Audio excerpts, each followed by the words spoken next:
I remember I was invited to preach on the first official anniversary holiday of the birthday of Dr. Martin Luther King Jr. First time it was official at Ebenezer Baptist Church in Georgia, his home church. Young preacher, I was really excited, honored by the invitation, but terrified just to be in that pulpit. I was afraid of how I'd feel in that pulpit where Martin Luther King Jr. had preached here. His Daddy King had preached here. The whole movement had preached here. What's this young white boy from Detroit doing in this pulpit? And I got there, and sure enough, I just froze. I just sort of panicked, and I began to say something like, well, Martin Luther King Jr., he was for like justice and peace, and probably we should be too. You know, it was really powerful, really powerful. And I heard this voice down low, left side of the church, boom back at me. Oh, help him, Lord, help him!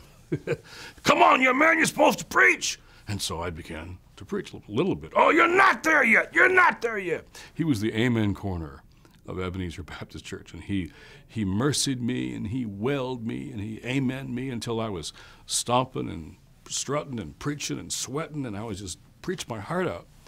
And afterwards, I was just spent, exhausted. I ran down there, and I said, it was Deacon Johnson.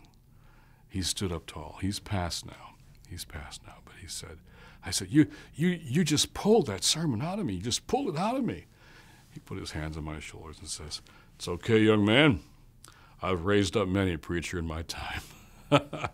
So I think we have to kind of like that, like Deacon Johnson did to me.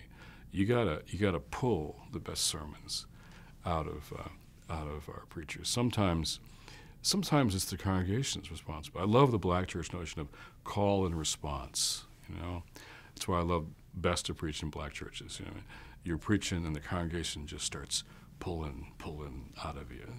You go deeper and deeper, and you get bolder and stronger, and then maybe you go in a direction you might not have even gone because you're getting this back, and it's a community thing. It's something that happens between a preacher and a congregation, and somehow we're all a part of it now.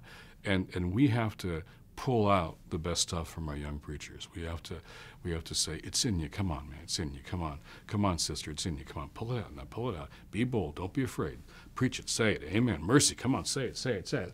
And how do you pull out the best stuff from a new generation of preachers? Encourage them to be the best preachers they can be. That's all of our responsibilities, including all the people who are listening in the pews. Their responsibility is to help pull out the best stuff from the preachers.